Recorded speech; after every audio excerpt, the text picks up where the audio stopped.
Good morning, Malacanang Prescon. Welcome sa regular press briefing ni Presidential Spokesperson Ernesto Abella. Good morning, sir. Morning, Rocky. Good morning. For today, our resource speaker is not new to us. He's been here how many times, sir? 20? No, this is my second time. This is your second time, all right. He is USEC Ricardo Halad, and he is the administrator of the Office of Civil Defense and the executive director of the National Disaster Risk Reduction and Management Council. He will give us an update on the current risk reduction situation in Marawi. So, ladies and gentlemen of the Malacanang Press Corps, let us welcome Secretary Ricardo Halad. Thank you, sir. Good morning, ladies and gentlemen. Last March 23, when we monitored the loads of rebellious act of the ISIS-inspired Maute group in Marawi City, and we also monitored the influx of internally displaced people from Marawi City to outlying areas like Iligan City and some municipalities in Lanao del Norte and Lanao del Sur. In my capacity as the administrator of Office of Civil Defense, I immediately directed the activation of a regional command and coordinating center in Iligan City in order to coordinate the efforts of two regional offices of Office of Civil Defense, and these are OCD ARM and OCD Region 10. And that RCCC now transformed into an emergency operation center of the National Disaster Risk Reduction Management Council, because we have activated the response cluster of NDRMC being led by DSWD to focus for now on the needs of internally displaced people. And as of yesterday, we have on record 66,738 families composed of 324,406 individuals displaced from Marawi City and Marantao, municipality of Marantao in Lanao del Sur. Of this number of displaced people, only about 5% are checked-in or staying inside evacuation centers, numbering about 79 evacuation centers spread out in Lanao del Norte, Lanao del Sur. We also have one in Cagayan de Oro City. Only about 5% are currently staying in the evacuation centers. The rest, the 95% are staying in the relatives, in the houses of the relatives and friends, and we call them home-based IDPs. And at the responding to the needs of the IDPs, are the DSWD as lead in the management of evacuation centers, as well as in providing food and non-food items. The Department of Health as the lead in providing for water, health, and sanitation. So these two agencies are leading in the provision of assistance to our IDPs, with OCD as the overall coordinator and implementing arm of the National Disaster Risk Reduction Management Council.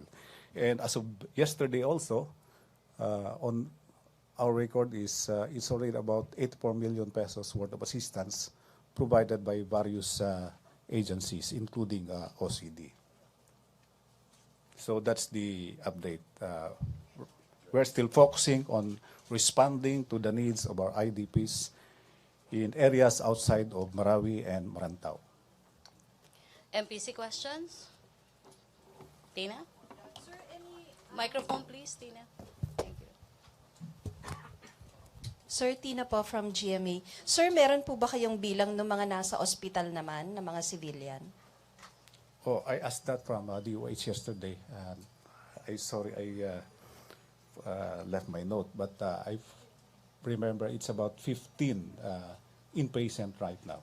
15. Sir, where are they? In hospitals in Iligan City and clinics in other municipalities. Sir, clarify ko lang, that's 15? Yes. Okay. Thank you, sir. I might be wrong because I don't have with me my notes. Opo, and ano po, do you also have information on why they were hospitalized? Kunyari, shrapnel. Due to sickness, nothing due to injuries. Thank you, sir. Question? Maricel Halili of TV5. Sir, just to follow up on Tina's question, you said sickness. They're suffering from what kind of Yep, diseases, sir? Some diarrhea. And DOH has activated also its surveillance system to monitor occurrence of epidemics, and so far there's none. But at least yung mga cases po ng diarrhea, did they acquire it from the evacuation centers? I don't have that information. Sir, I understand nagkaroon ng difficulties before na makipag-coordinate doon sa mga home-based evacuees. Ano na po yung update na kakuha na ba tayo ng communication with them?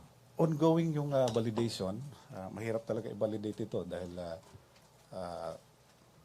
napakarami yung napakalawak yung lugar, but there is an ongoing process being conducted by DSWD. Questions, MPC? Ace Romero, Philippine Star. Yusek, do we already have estimate on damage of property? Right now, we are still focusing on the response. We will do that as soon as Marawi is cleared. We will deploy rapid damage and needs assessment teams. Kahit wala pang ballpark figure Wala or pa, initial. wala pa. Thank you. Pia Reñada, birthday girl. Sir, would you know if the President has any plans to visit the evacuation centers? I don't have idea about that. Sir, is there any, since we don't know when these IDPs will be able to go to their homes, is there an, needs like the government, does the government have any call out to the public to help provide some goods or basic necessities for the families? Ongoing yung distribution ng relief items, yung basic needs doon sa evacuation center, as well as for the needs of home-based IDPs. And we are also looking at if the number of IDPs will really swell at setting up 10 cities. So the National Incident Management Team deployed in the area is now looking at that possibility. Sir, you said that the number of IDPs might swell. What makes you say this? How many more po ba are you expecting? How many more are trapped in the city? We are only, I don't have the number on the number of people trapped within Marawi City, but we are only monitoring the increasing number of IDPs. And we hopefully this will flatten. Okay. Just one last. Sir, how many are adding every day? Let me check on my record.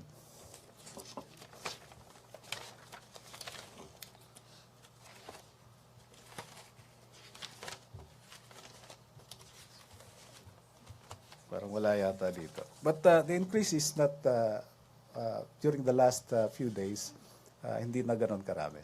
But still we monitor the increase. Maybe it's because of because we are able to validate now the people who are home based. That's one thing. That's one thing that we recognize because of the validation that we are conducting. Okay, questions? MPC, Ace Romero, Philippine Star. Yusek, may we have a follow-up on the rehab plan for Marawi? As I've said, we are still in the response phase, although there is now a pending issuance of EO on the rehab. We are still waiting for the final issuance of that. But still, the Office of Civil Defense as overall coordinator will be involved in the crafting of the rehab plan. Initially through the conduct of post-conflict needs assessment. So we still cannot conduct that activity because we have to clear Marawi City. Where do you know where we will get the 10 billion for the Bangon Marawi program? We have the National Disaster Risk Reduction Management Fund. We still have some balances on that. That's one thing that I can see. But as to the aside from what we have, it's beyond me to determine where we will get that. Okay, MPC? No more questions? Okay, thank you, Executive Director Ricardo Halad of NDRRMC, Presidential Spokesperson Ernesto Abella.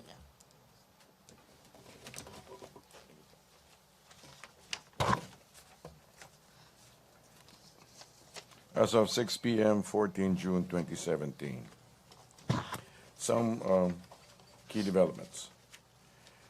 One is engagements and dialogue with the key sectors and local leaders of Marawi is ongoing in preparation for the rebuilding and the rehab phase. The rehab and the rebuilding of the rehab is contingent upon the clearing operations if the city is actually cleared. So operations continue to be positive. Out of 96 barangays, 4 remain as problematic areas, and where focused military operations in urban terrain is currently ongoing. Also, troops continue to gain important foothold in the problematic barangays, and enemy resistance continues to dwindle, and enemy-held areas continue to get smaller as troops advance. Compounding development remain to be the use of civilians as human shields and mosques as staging areas and safe havens. As of 7 p.m., 13 June 2017, a total of 60,055,000 fund augmentation must have been provided by the DSWD Central Office to field offices. This does not include the rest of the other agencies supporting. Further, a total of 70,700,994 was provided by DSWD to its response centers and field offices responding to the conflict in Marawi.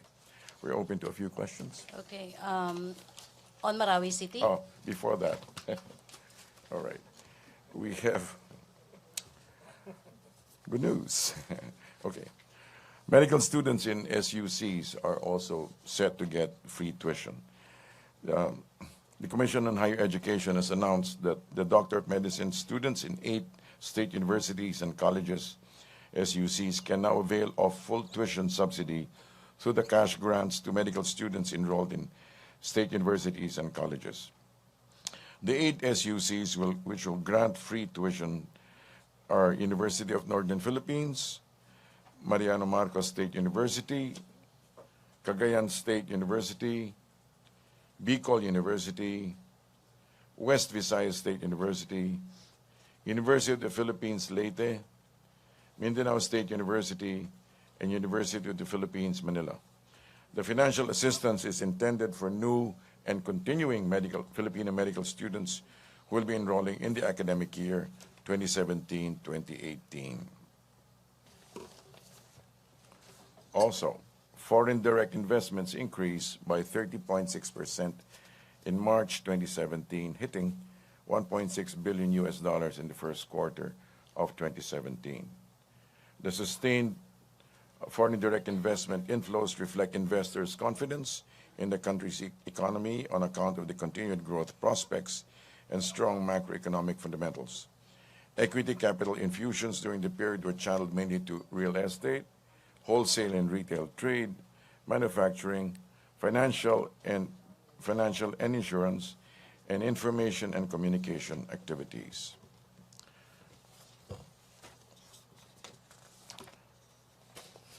Regarding the Grenfell Tower fire in London, the Department of Foreign Affairs, through the Philippine Embassy in London, has confirmed that some Filipinos are among those injured by the fire at Grenfell Tower. The embassy is closely monitoring the situation and is ready to provide assistance to all Filipino fire victims. We condole with those who have lost families and friends in the Grenfell fire, and we take special note of the special needs of Filipinos who also were affected by the conflagration. Questions? Okay, questions? MPC? About Marawi? London. Sir, tanongin ko lang itong From Rose Novenario, bakit po hindi paglabag sa Anti-Terror Law o Human Security Act ang isinampa laban sa mga taong sangkot sa terorismo sa Marawi City o sa iba pang lugar sa bansa gaya ni Superintendent Noblesa at iba pa? So yung tanong po whether, how come it's not, how come? Bakit daw po hindi Anti-Terror Law o Human Security Act? First and foremost, I think Paglaban. it's under ongoing talks, so we cannot really confirm that. However, according to the EO and the supporting papers, it said that it was really basically a state rebellion. So that it wasn't just terrorism, but they were trying to actually create a state within a state. So the argument is such. Okay, thank you.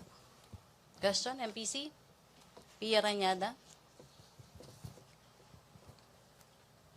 Sir, how is the president? Is he sick? The president is well.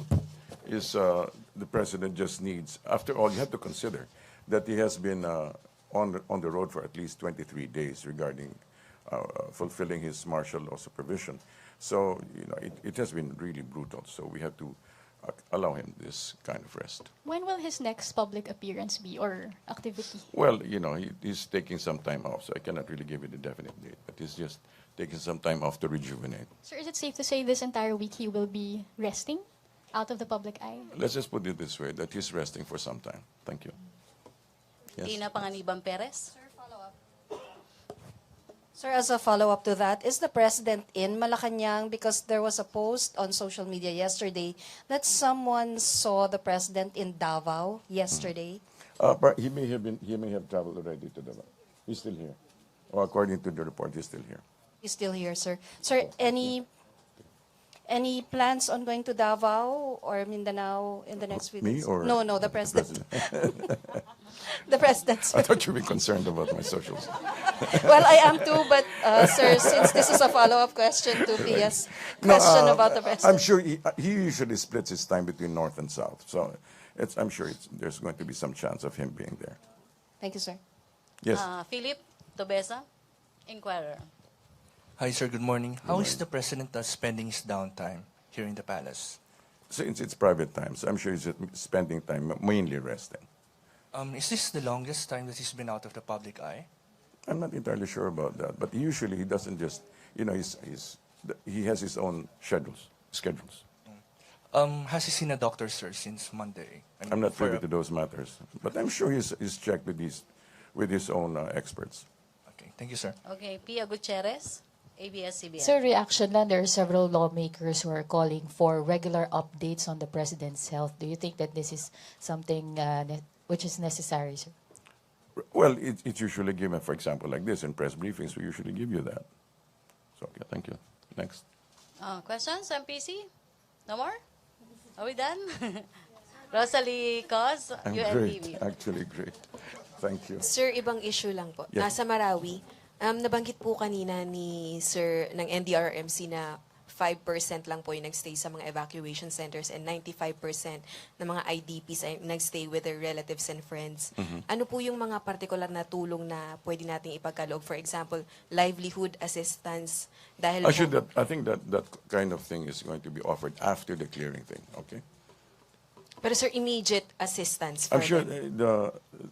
he has already referred to immediate assistance being given by the mga tulong po.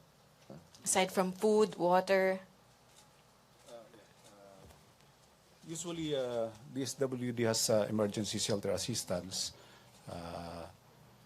for the repair of their homes, but then they also have cash for work. But in the rehabilitation and recovery plan, there are components there that the details of that will be formed in the crafting of the rehabilitation and recovery plan. So, livelihood assistance is one thing, and as well as repairs of damaged facilities. This will be crafted by concerned agencies with OCD marshalling the efforts of the various agencies. Pero for now, sir, how do they coordinate with the government? It will be through respective or through the different agencies involved. But for now, we cannot, for the rehabilitation and recovery, we will still be in the coordination and planning stage. So that hopefully as soon as Marawi is cleared, we can embark on the conduct of the assessment. And after the assessment will be the crafting of the rehabilitation and recovery plan. The assessment will be done in about 2 weeks. Okay, sir. Natanong ko lang po yung question na yun kasi may mga comments po na binabanggit na hindi daw po nabibigyan pansin ng mga evacuees dahil hindi rin po sila nadalaw ng Pangulo recently, and comment na sa mga military camps lang po. So from the side of the government, how do we ensure na on top priority pa rin ng pamahalaan yung mga eternally displaced? Well, it's the function of the agencies to provide assistance to those people in the evacuation centers. So we have there DSWD and DOH. We have there the Office of Civil Defense, as well as the other agencies involved. So we have activated the response cluster at the national level, and they are deployed in Iligan City to address the needs of the IDPs in Lanao del Norte, Iligan City, and Lanao del Sur. Okay, Tuesday nyo, may follow-up ka sa, okay. Daryl, ANC Online. Yung microphone malapit. Yeah, thank you. Hi, good morning. First spokesperson, Abel or Sir Halit po. Sir, how did we arrive at the 10 billion amount for the Marawi rehab? Ano po ba yung naging consideration? It was an approximation given by the President. Sir, second question po for how do we make sure na since the storm season is approaching, how do we make sure that we are not spread thin? Ano po yung mga preparations natin for this? Spread thin about the what? Relief efforts po. Relief efforts. What's that question again? How do we make sure, sir, that we are not spread thin po pagdating sa relief efforts? Kasi padating na po yung storm season and given the situation in Marawi. Well, we still have enough resources, the different agencies involved, including OCD. And in this case, coordination really is important to make sure that there's no underserving and overserving. Okay, thank you, sir. Okay, Pia Gutierrez. Sir Abelia, sir, the recent travel and tourism competitiveness report of the World Economic Forum has listed the Philippines as the 11th most dangerous country for tourists. Reaction lang, sir. Well, contrary to the WEF report, tourism businesses are exposed to security risks. In spite of that, foreign tourists continue to increase steadily. There are just hiccups every once in a while, but they continue to increase. For example, visitor arrivals for January to March 2017 are 1.78 million, okay, compared to 1.6 million for the same period last year. Therefore, an increase of about roughly 11%. We can attribute this growth in arrivals to the 160,000 airline seats that have been added to this year with new direct flights connecting local secondary airports in China, South Korea, for example, like Kalibo to Shanghai, Hangzhou and Chengdu, or Cebu to Wuhan, Chongqing, Chengdu, and Clark to Incheon. In addition, there's one in less than a year. We already have linked tourism deals with China, Cambodia, Thailand, and Turkey. We should be looking up, we don't really focus on critics. We focus on actual work and processes, and there really is an increase. It's quite positive. Thank you. Okay, thank Yes. you, Pia. Pia, Renada. So recently, CABSEC Evasco gave a statement talking about the new policy of the NFA Council to shift to government to private importation. We recall that the President was against importation to begin with, and given that the NFA Council, of course, works on with the blessing of the President, is it safe to say that the President has changed his mind about We defer to the importation? actual tactical moves that they have made, so we assume that this is done in best of faith. Yes, thank you. So he has changed his mind I don't know if about it's changed, importation? but definitely there's a change in the process. Okay, thank you. He was consulted on this policy shift, I assume. I'm sure he was. I'm sure he trusts the decisions of Secretary Vasco. Sir, given that, because he fired an undersecretary because she supported importation, can we expect him to admit his mistake in firing her? We don't go by mistakes. I think it's a little bit, blame calling. Let us just put it this way: he puts the national interest priority, first and last. Okay, whatever is best for the nation. So I'm trusting that this decision is part of a considered process. So he did not make a hasty decision on this undersecretary? Which? on firing her on the basis of her support for importation. For whatever actions that he did, he was right up to that point, okay? Sir, last question for me. Just pressing on the health issue. Sir, you keep saying he's in excellent health, he's well, but you also say he's resting, so it's not totally true that he's in excellent health. Don't you ever rest? Yes, sir, You I know, do. But that's my that point. means, sir, You know, that we need to I'm say not this. in excellent health. No, that's not excellent. What I'm talking about is general sickness condition. I'm saying that there's nothing to worry about in terms of sickness, major sickness. But what I'm saying is that considering the schedule that he has given, he needs to rest. You do need to rest, don't you? So, sir, just a categorical statement. Is the president exhausted? Is he resting from fatigue? Is that can we Tired. say He's that? just tired. Just like I said, he has been on the road for about 23 days. Okay. So that's It's- the only medical condition he has, fatigue. As far as I exhaustion. can say, he's resting. Okay, thank you, Pia. Last two questions, three. Ace Romero, to be followed by Dexter, and last question, Hannah. Yusek Halad, so do we have at least teams ready for deployment in the event that Marawi City is already cleared? Primarily, really, we will be tapping on the armed government to be augmented with people from nearby regions. Priority will be from Region 12. Can you clarify again what you mentioned about it will take 2 weeks? What was that? Yeah, this is basing on our experience with past disasters. Like, for example, in the conduct of post-disaster needs assessment as a result of Typhoon Nina in Bicol. So we conducted that assessment in about 2 weeks. The rise-up will be about about 1 week or 2 weeks also. And then after that, we will recommend the rehabilitation and recovery plan. So yung signing nung EO, it may take also 2 weeks o pwede nang isign yung EO while you're conducting the assessment? I think the EO is to be released soon in designating whoever will be the lead or the designated rehabilitation SAR. So in the conduct of the needs assessment, we don't need an EO. So we will come in as soon as Marawi is cleared. So wala pa pong rehab, SAR? Wala pa, hindi pa As na. far as I know, but our default system is the NDRMC. And it is NEDA who is the lead agency when it comes to rehabilitation and recovery. But if the president desires that to fast-track everything, he may designate somebody as the overall in charge for rehabilitation and recovery. Thank you po. Okay, Dexter Ganibe, DCMM. Hi, sir. Good morning. Sir, it's either a spokesman or si NDRMC. Sir, may ano na ba tayo? May blueprint para dun sa isasagawang rehabilitation na maaring ito yung susundan ng iba't ibang ahensya ng pamahalaan na gustong tumulong o kaya mga private sector na gustong tumulong sa pagbangon ng Marawi? Or kanya-kanya tayo kung sino lang gusto pupunta doon, may kanya-kanyang plano ng rehabilitation? We have the response clusters. We have about 11 clusters. So, like for example, DSWD is the lead on the delivery of food and non-food items. So, what we do is that if there are donors, we check in, we refer this to the respective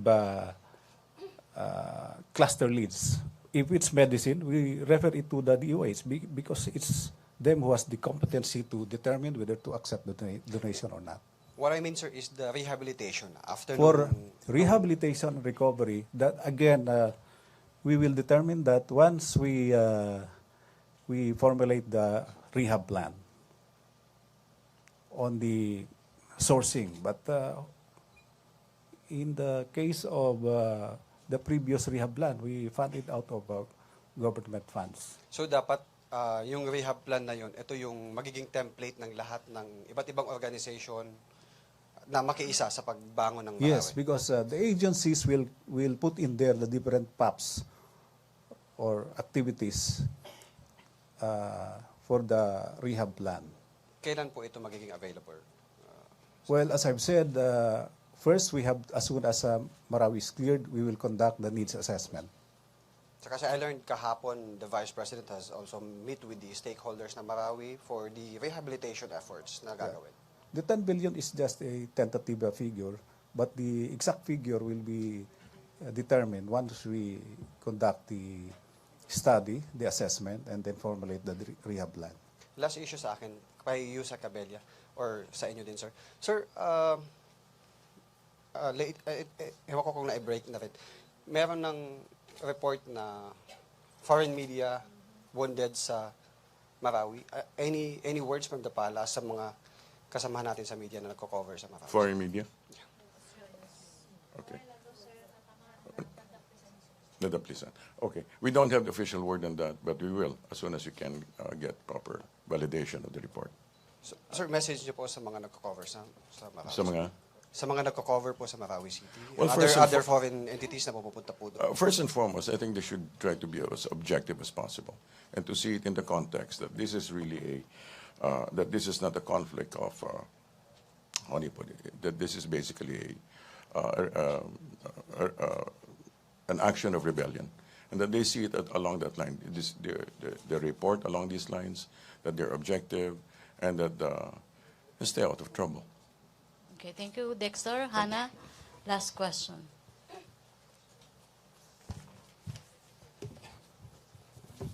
Hi, Yusek. Yes. Kinikonsidera po ba ngayon ng Pangulo to visit po yung mga evacuees po natin?